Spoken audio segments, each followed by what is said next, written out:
Bueno, yo ahí lo puse a grabar. A ver si esto se graba, después me ocupo de subirla yo, ¿sí? Sí, ahí está grabando. Bien. Gracias, bueno, profe. No, por favor.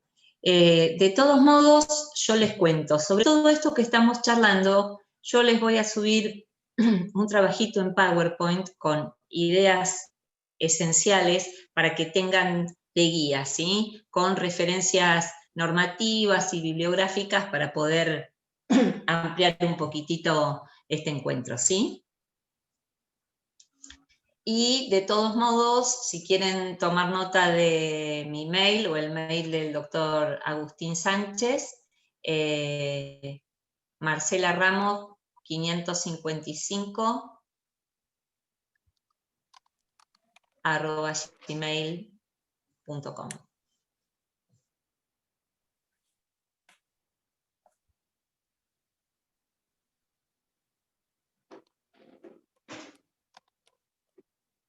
Cualquier duda nos escriben. Agustín, si querés pasarles a los chicos tu mail. Dale, Marce. El mío es Agus No lo presenté. Sánchez 94, ¿qué tal? @gmail.com. Cualquier cosa nos escriben ahí. Buenísimo. Bueno. No, eso es de papá. Anda a llevarlo allá que se va a enojar. Entonces,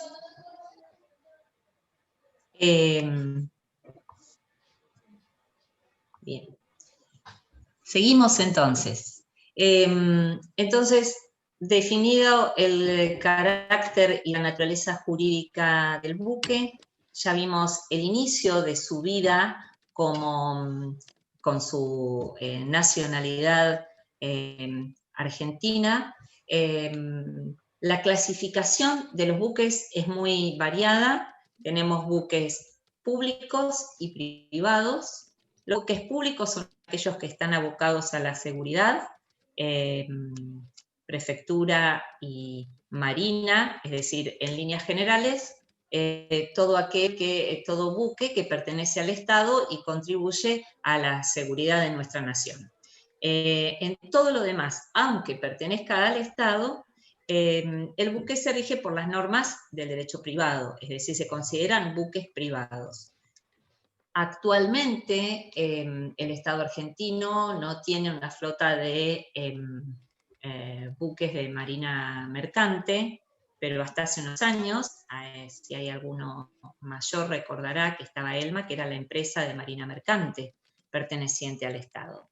Hoy esa empresa ya no existe, pero esos eran buques de la marina mercante afectados o reconocidos como buques privados, ¿se entiende? Solo lo que es abocado a la seguridad del Estado son buques públicos, los demás son privados, aunque pertenezcan al Estado, ¿sí? Los buques pueden además tener una finalidad de transporte de carga, de transporte de pasajeros. Ya vimos que en lo que hace al transporte de carga no hay buques de bandera nacional. Hay empresas de transporte nacionales, como por ejemplo, puedo nombrar una, Maruba, que es pequeña en relación a otras empresas de transporte como Maersk, por ejemplo, pero no hay buques de transporte de bandera argentina. Las empresas argentinas no tienen buques de bandera nacional, ¿sí? Los buques entonces pueden ser abocados al transporte de personas o de cosas, abocados a la actividad pesquera, pueden ser buques de pesca deportiva, ya con menor tonelaje, o de esparcimiento. El buque que enarbola el pabellón argentino va a estar sometido por las normas del ordenamiento jurídico argentino en tanto y en cuanto se encuentre en puerto o navegando en mar abierto o en aguas jurisdiccionales de otro estado, en tanto y en cuanto su paso sea pacífico. Las normas que van a regir a bordo del buque son las del ordenamiento jurídico de su bandera. Muchos habrán escuchado hablar de las banderas de conveniencia. Muchas veces un propietario encomienda la construcción de un buque y lo matricula en un estado donde las condiciones registrables, toda la cuestión fiscal e impositiva es más benévola para permitir la navegabilidad del buque.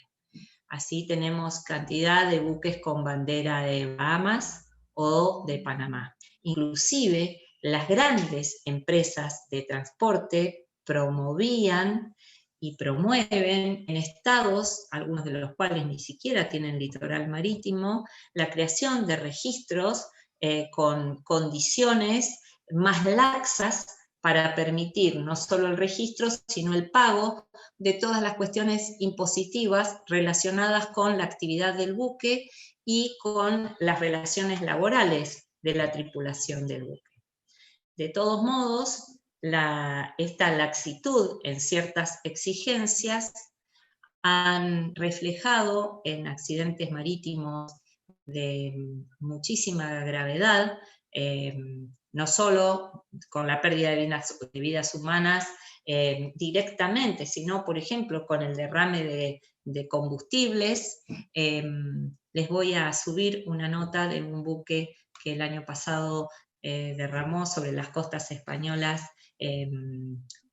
una gran cantidad de toneladas de crudo, el impacto ambiental y las consecuencias que todo eso acarrea, muchas veces proviene de buques cuyas banderas son banderas de conveniencia de estos lugares donde, al ser más laxa la reglamentación, se lanzan a la expedición marítima sin cumplir con determinadas exigencias y arriesgando la vida, la carga y el medio ambiente, ¿sí? ¿Se entiende esto de banderas de conveniencia?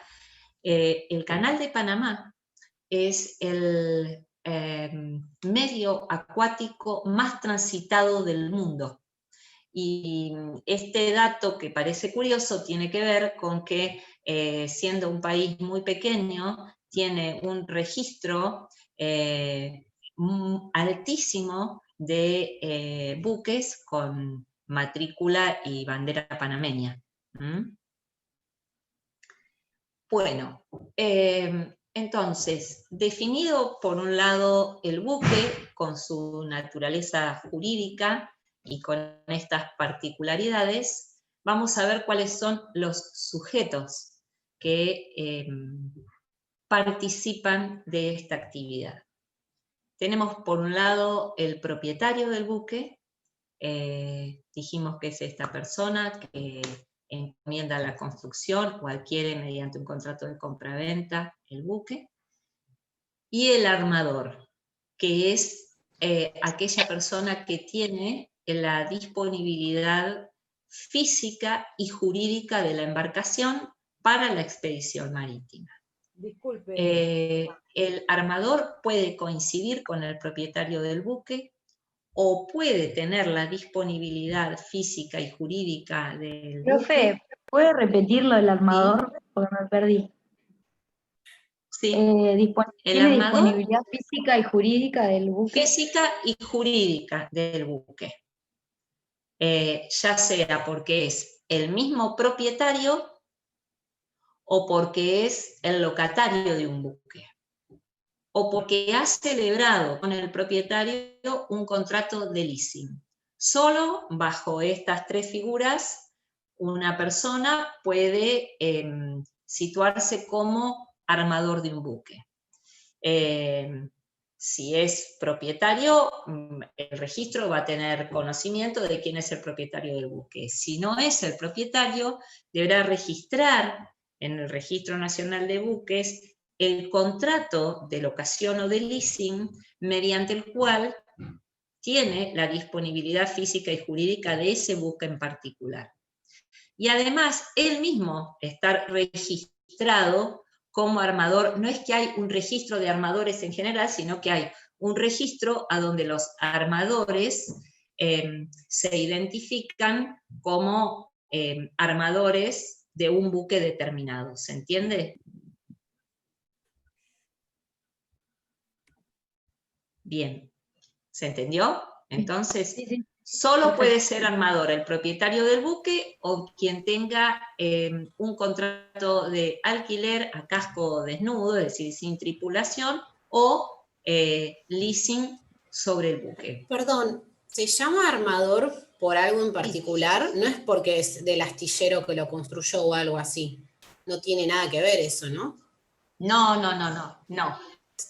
tiene nada que ver. El astillero es otra cosa. Es la empresa que construyó y reparará el buque en sus averías. El armador es el que, para decirlo de alguna manera, arma la expedición. Contrata la tripulación y lleva al buque a desarrollar una actividad determinada, ¿sí?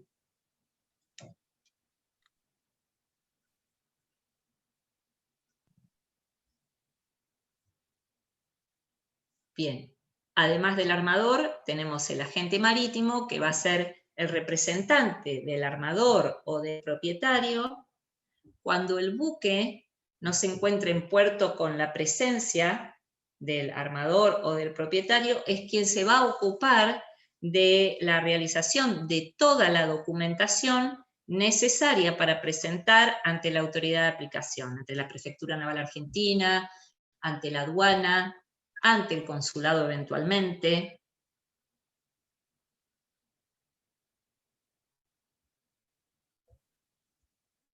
Bien, también hay un sujeto que tiene trascendencia para la aventura marítima, que no está a bordo del buque, que es el práctico, lo que hablábamos recién, esta persona avesada en los conocimientos de las maniobras marítimas del buque en relación al ingreso y egreso de un buque a un determinado puerto en función de su caladero y de las condiciones de la embarcación, va a ser requerida como asistente del capitán en esas maniobras, ¿sí?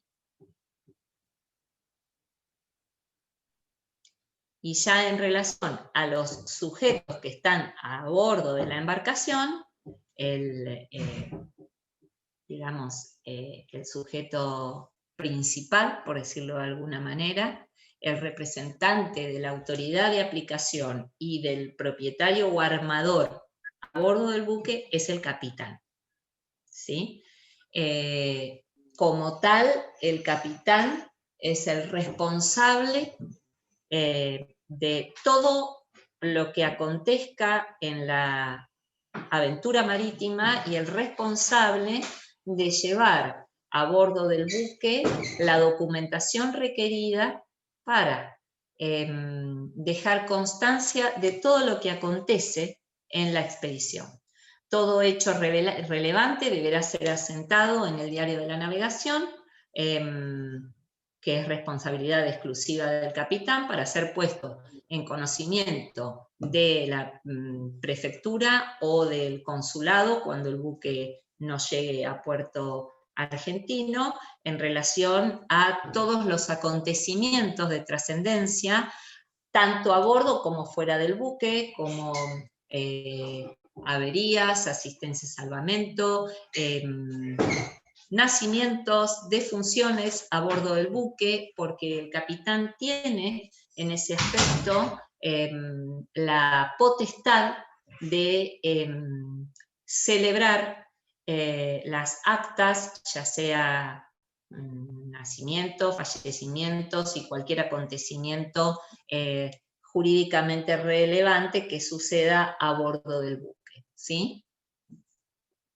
El resto de la tripulación, como marineros y técnicos en general, cargos que están definidos en la ley, se van a vincular con el armador a través del denominado contrato de ajuste.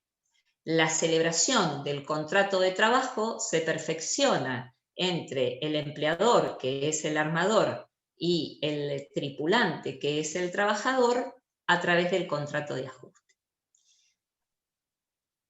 Y ningún trabajador marítimo podrá ingresar al buque si no cuenta además con la inscripción como tal y la documentación que es su libreta de embarque. Su libreta de embarque es la documentación que va a llevar el tripulante a bordo de la embarcación, como constancia de que ha embarcado y ha desembarcado. La autoridad de aplicación, que es la Prefectura Marítima, dejará en ese documento constancia. Además, otro de los libros que va a llevar el capitán a bordo, que es el libro de rol, va a tener consignados todos los tripulantes que van a bordo de esta embarcación. La libreta de la navegación es un documento fundamental como para el tripulante, como prueba de haber estado embarcado y haber cumplido servicios a las órdenes de diferentes armadores a la hora de acogerse a los beneficios de la jubilación. Todos los tripulantes gozan de un privilegio en función de la edad requerida para acogerse al beneficio jubilatorio por lo extremo de la actividad. Se habla de jubilaciones de privilegio en el sentido de que pueden acceder al beneficio jubilatorio a partir de los 52 años. Para eso, esta libreta sirve de prueba fehaciente de los servicios prestados. Esto que les cuento puede no resultarles interesante, pero créanme que para todos los trabajadores de mar, llegado el momento, son personas muy sacrificadas, que llevan adelante una tarea que generalmente aman, pero que es muy, muy ardua, que lleva un desgaste físico muy intenso. Entonces, cuando llega el momento de la jubilación, contar con esta documentación se hace muy necesaria porque en Argentina, ustedes, si son ciudadanos de acá de la ciudad de Mar del Plata, sabrán de la precariedad en la que se han desarrollado las tareas durante muchísimos años. Las empresas, sobre todo las empresas pesqueras, no llevaban registros, sus libros no estaban llevados en legal forma, de manera que obtener una certificación de servicios para un tripulante de una embarcación era una tarea prácticamente imposible. La mayoría de las empresas pesqueras marplatenses que tenían flota sufrieron procesos judiciales de quiebra, se hacía muy difícil obtener la documentación, de manera que esta libreta de embarque servía para que el ANSES pudiera otorgar no solo beneficios de jubilación, sino de pensión a las viudas, y también eventuales beneficios de retiro por invalidez si su capacidad laborativa se agota antes de la edad jubilatoria, ¿sí? Capaz que los aburro con esto, pero yo tengo un costadito laboralista que hace que los ponga en tema de estas cuestiones que son prácticas también, chicos, porque uno no necesariamente puede dedicarse al derecho de la navegación, pero siempre recibimos consultas cuando están en una reunión y saben que son abogados. Siempre se hacen consultas de la práctica, de las cosas de todos los días, ¿sí? Y como me parece que a lo mejor un artículo de la ley para mí no tiene objeto que lo sepan de memoria y lo tienen al alcance de la mano, me parece que estas son pequeños aportes que desde mi humilde lugar puedo aportar desde la práctica, ¿sí? Bien, entonces tenemos... ¿Cómo vamos con la hora? ¿Estamos bien? Tenemos 1 hora, ¿no? Hasta acá, ¿cómo venimos? Que me interesa que me pregunten y que hagan sus aportes, si alguno tiene algo para contarnos sobre esto que estamos hablando. Yo le quiero hacer una pregunta. ¿Cómo no? ¿Qué tal? No, ahora que mencionó usted, Te escucho. yo no vivo en Mar del Plata, ¿Mm? soy totalmente ignorante en el tema de la navegación, y me acordé del tema del submarino este que se hundió. ¿Eso se rige por otra legislación o es esto que estamos estudiando? Eso, en realidad, ahí tenemos la distinción. Ese submarino pertenece al Estado y el tema es eminentemente derecho público, ¿sí? Porque esa no es una embarcación privada, sino que era... ¿Pero eso es un Sí, se buque rige también? por las reglas de esta ley. ¿Cómo? Pero además las normas de derecho público en función de la titularidad que tiene el Estado, es decir, el derecho administrativo, ¿sí? Sí. Ese fue un hecho muy desgraciado donde, bueno, hubo una gran actividad de los familiares de las personas que perdieron la vida, justamente haciendo hincapié en el incumplimiento de algunas de las normas de seguridad de las vidas humanas en el mar, porque lo que yo no sé si se probó, pero se sostenía, era que algunas de las reparaciones que habría sido objeto el submarino, no se habían realizado llevando a cabo todos los protocolos necesarios para brindar la seguridad que requería, ¿sí? La cantidad de reglamentaciones, de normas en torno a la seguridad para la navegabilidad de los buques, créanme que es muy abundante. Entonces, depende si se trata de un buque público, como en este caso, un buque privado, a qué actividad, si es privado, está dirigido, va a ser la reglamentación que habrá de tenerse en cuenta para permitir la navegabilidad, ¿sí?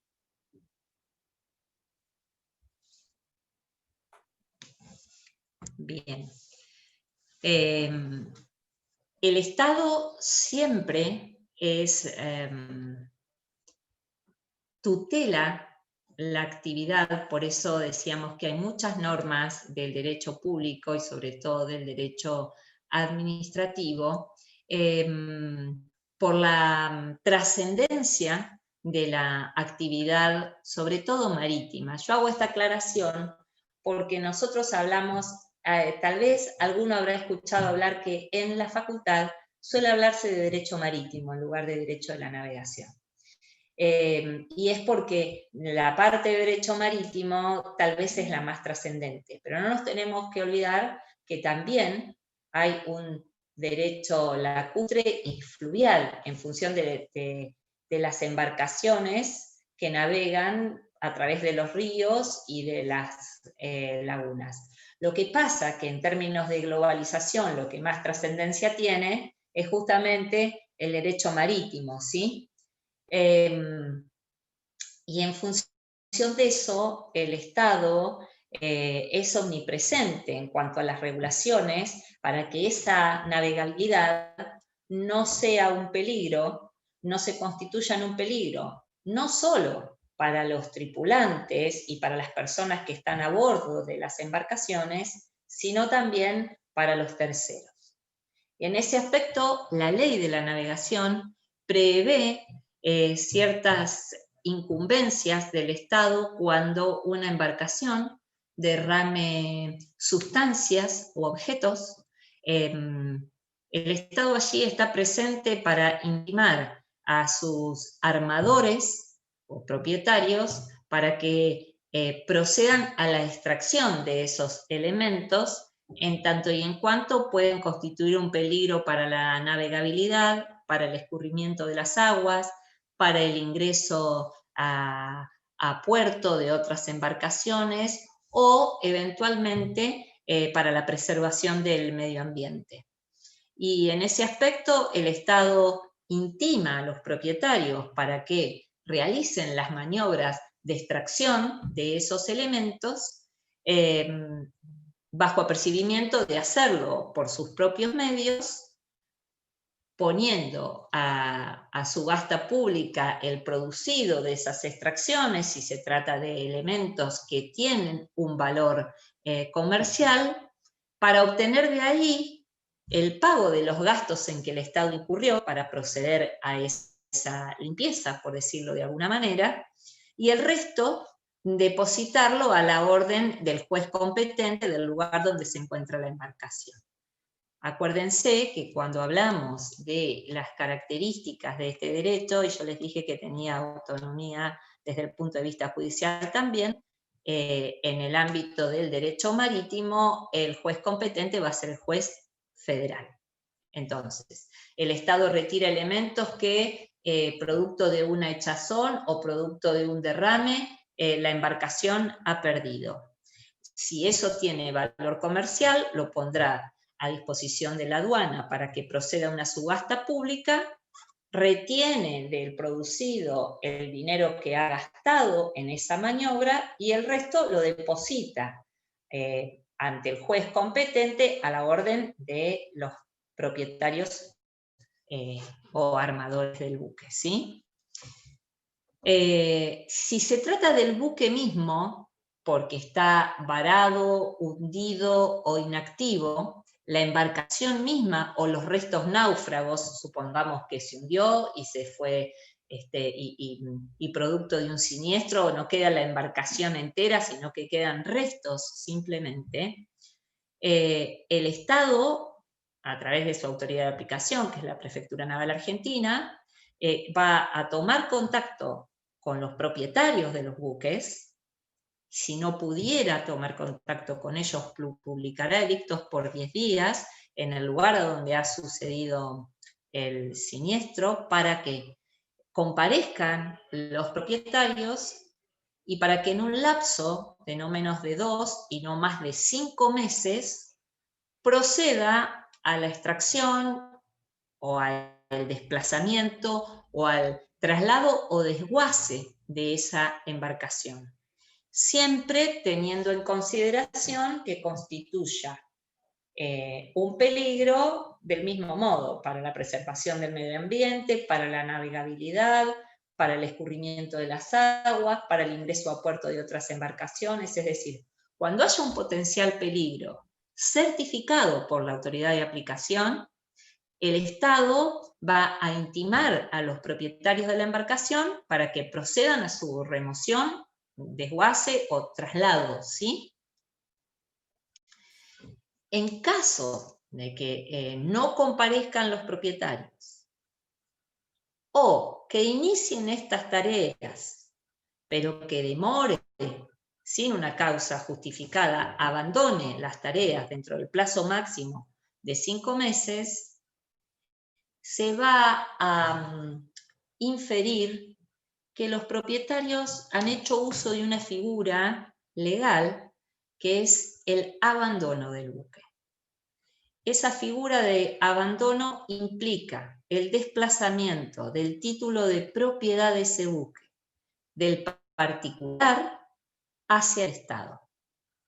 Entonces, el Estado se va a ocupar de estas tareas en pos de la preservación, de la seguridad de todos estos potenciales peligros de los que les hablé recién, pero este buque ahora es propiedad del Estado. Este abandono puede ser expreso, es decir, que mediante una manifestación por escritura pública el propietario decida abandonar el buque, o tácita con la incomparecencia. Y el Estado puede aceptar o no ese abandono, ¿sí? Para, digamos, tomar este buque, que en caso de aceptarlo y quedar en cabeza del título de propiedad, todo lo cual va a ser reflejado mediante la documentación correspondiente en registro de la Nacional de la Navegación, el Estado podrá extraerlo, eventualmente repararlo y quedárselo en su flota, o podrá venderlo en subasta pública para recuperar los gastos realizados, siempre y cuando protegiendo el derecho de terceros. Es decir, que esta maniobra de abandono no es oponible a terceros. De hecho, cuando lo que se pretende es el desguace o la remoción y se notifica al propietario, se oficia a los organismos judiciales para ver si ese buque, que supongamos está hundido o está inactivo o está varado, es objeto de alguna medida judicial, de alguna medida cautelar, para notificar también al beneficiario de esa medida, de manera que pueda, si necesita algún tipo de medida de prueba sobre el buque, detenerse las tareas de desguace, de destrucción o de remoción, hasta tanto se realicen esas medidas de prueba, ¿sí? Es decir, que se suspende por un periodo de tiempo, recordemos que es no menos de 2 y hasta 5, ese periodo en el cual se debe remover o desguazar el buque, se suspende por 6 meses para que los titulares de medidas cautelares que necesiten algún tipo de prueba sobre el buque, como por ejemplo una inspección ocular, puedan ejecutarla, ¿sí? Entonces, este es un aspecto de intervención estatal en pos de la seguridad, no solo de tripulantes, sino más bien de terceros y del medio. ¿Se entiende? Bueno, yo pienso que por hoy está bien mi humilde exposición. A mí me gustaría que ustedes, si quieren ahora, me hagan algún tipo de pregunta o algún tipo de aporte, que siempre es bienvenido. Si alguien tiene algo para aportar, para agregar, lo escuchamos. Una pregunta. En el caso de la tutela estadual que recién hablamos, dijo que era para preservar intereses de terceros, que puede ser, los dueños o de acreedores, sería en este caso si alguno tiene alguna medida cautelar. No entendí la última parte. ¿A quién protegía el Estado en este caso? La injerencia del Estado cuando un buque está afectando la navegabilidad, en realidad no es para la seguridad de los dueños ni de los titulares de medidas cautelares sobre ese buque, sino que es en beneficio de la comunidad y de la actividad naviera en sí, porque ese buque está afectando ya sea la navegabilidad, ya sea el ingreso a puerto de otros buques, o está afectando el medio ambiente porque eventualmente está contaminando. Entonces, cuando la autoridad de aplicación, en virtud de las revisiones y de las inspecciones que realiza, determina que ese buque que está hundido o que está inactivo por un periodo de tiempo está siendo un potencial peligro, es allí cuando dispone la intimación a los propietarios para que procedan a la remoción o al desguace o a la destrucción. Si el peligro fuera inminente, supongamos que está obstaculizando el ingreso a puerto, no puede entrar ninguna otra embarcación, entonces todo este proceso se reduce a que el Estado va a activar los mecanismos para removerlo y después, digamos, lo que hará es un reclamo a los propietarios del buque de los gastos que se originaron. ¿Se entiende?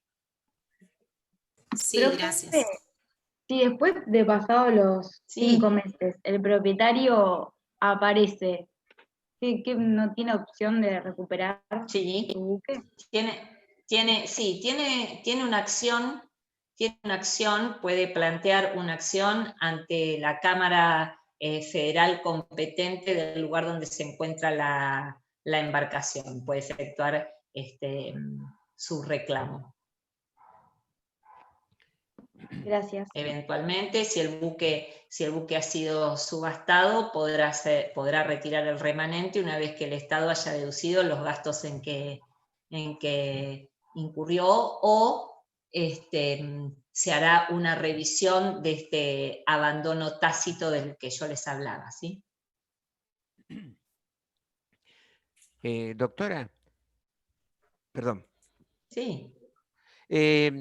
Como sucedió en el lago Nahuel Huapi, esos buques turísticos, uno de ellos naufragó inclusive con gente de acá de Mar del Plata que fallecieron.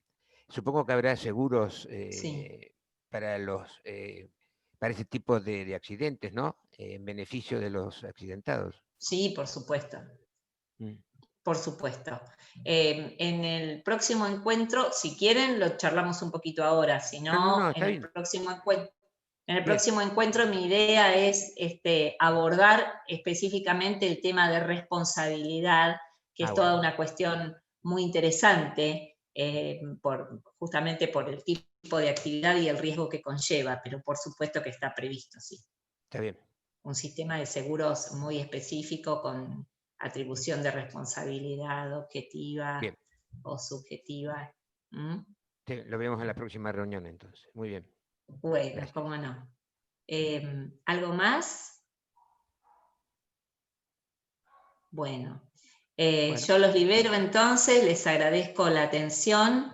El próximo jueves vamos a hablar, como recién hablábamos acá con el compañero, vamos a hablar sobre responsabilidad y las derivaciones de las actividades en directa relación, digamos, con el derecho comercial, que es en el marco en el que ustedes están abordando esta materia, contratos de transporte y algo de actividad pesquera, ¿sí? Muy bien. Gracias, bueno, profe. Muchas gracias a todos. Les voy a estar subiendo un PowerPoint al campus. Bien. Buenísimo. Por nada, a ustedes, buenas tardes. Buenas tardes. Chao, doctora, Chau, gracias. profe, gracias. Gracias, hasta luego.